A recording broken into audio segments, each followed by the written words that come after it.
안녕하세요. 올바듬 손사입니다. 안녕하세요. 올바듬 염선무 손사입니다. 안녕하세요. 전영산 손사입니다. 저 1회 손사로서 보험사에서 약 20년 가까이 일했던 근무 경력 바탕으로 여러분에게 궁금했던 부분들을 가감없이 말씀드리도록 하겠습니다. 오늘은 보험사는 얼마만큼 나의 정보를 알고 있는지에 대해 중점적으로 알아보려고 하는데요. 다소 민감한 부분이었던 만큼 그동안 어디서도 말하지 않았던 정보입니다. 오늘 이런 부분들 중점적으로 꿀팁 많이 알려드리도록 하겠습니다.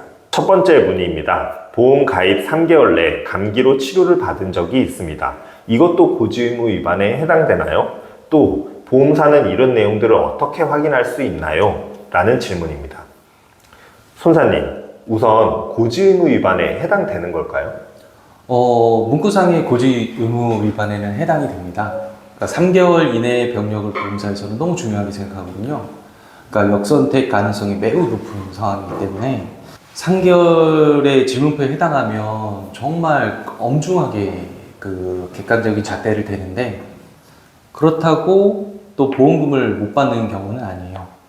일단은 팁을 드리면 해지와 관련된 계약 점검이나 이런 거에 관련된 사항이 있지만은 그 인과관계가 없다고 하면 보험금은 당연히 받을 수 있겠죠. 맞아요. 그리고 고지의무 위반이라고 해서 보험사가 무조건 보험 계약을 또 해지하는 것은 아니기에 가벼운 사고라면 보험 계약이 유지될 가능성도 꽤 커 보인다는 점 안내 드립니다. 자, 다음으로 고지의무 위반인 내용을 보험사는 어떻게 알 수 있는 것인지에 대해 답변 드리겠습니다.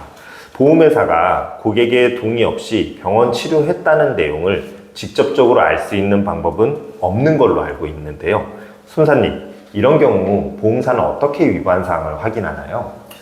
네, 보험사에서도 이러한 내용들을 정확하게 알 수 없기 때문에 보험회사에서는 너무 근접 가입이다 보면 고지 의무 사항에 해당되는 부분들을 확인하기 위해서 여러 가지 연구를 하고 방안을 생각해내고 있거든요. 그래서 소비자에게 동의를 얻어서 국세청 자료나 의료비 내역, 연말정산 간소화 서비스, 건강보험공단 이런 사이트들을 통해서 자료 제공을 받는 거죠. 네. 보험사가 자동으로 이런 것들을 확인할 수 있는 게 아니었다니, 그러면 아마 이걸 듣는 고객들은 이런 생각 하실 수 있을 것 같아요. 그럼 내가 동의를 안 해주면 되는 거네? 라고 말이죠. 이런 경우라면 보험사는 어떻게 대응할까요? 일단 이런 경우라면 보험사에서는 무조건 강요할 수 있는 상황은 아니기 때문에 초진 기록지를 먼저 확인해 보겠죠. 그리고 초진 기록지에는 내원경이나 발병 일자나 어떤 그 병력의 히스토리가 나오기 때문에 이 열람을 해보고선 결정하는 경우도 있습니다. 그리고 약관에는 어쨌든 보험금 지급 사유를 확인하기 위해서 그 보험사의 관공서든 요양급여 내역이든 협조하라는 문구가 기재되어 있거든요. 그래서 이런 걸 협조하지 않는다면은 보험사에서는 지연시키게 되겠죠. 그러면은 고객님들은 카드를 썼는데 그 카드 값을 내야 되는데 계속 애만 타는 상황이 연출되는 거고요. 예. 네, 잘 알겠습니다. 어떤 형태로든 보험사의 요청을 거절할 수만은 없는 구조이네요. 그리고 한 가지 더 알려드리자면, 만약 병원 치료 후 다른 보험사를 통해서 보험금을 수령한 내역이 있다면 이것은 확인이 됩니다. 예를 들어 골절로 입원해서 다른 보험사에서 골절 진단금을 받은 이력이 있다면 이거는 별도로 고지하지 않아도 보험회사가 알 수 있는 구조라는 것이죠. 자, 두 번째 질문으로 넘어가겠습니다. 부모님께서 병원 입원 치료 후 실손보험금을 매번 청구해서 받아왔는데요. 치료 도중 암 진단 확정을 받으셨고 이에 따라 건강보험공단에서 치료비를 일부 환급받게 되었습니다. 이런 경우 보험사가 지급한 실손보험금을 환수해 가나요?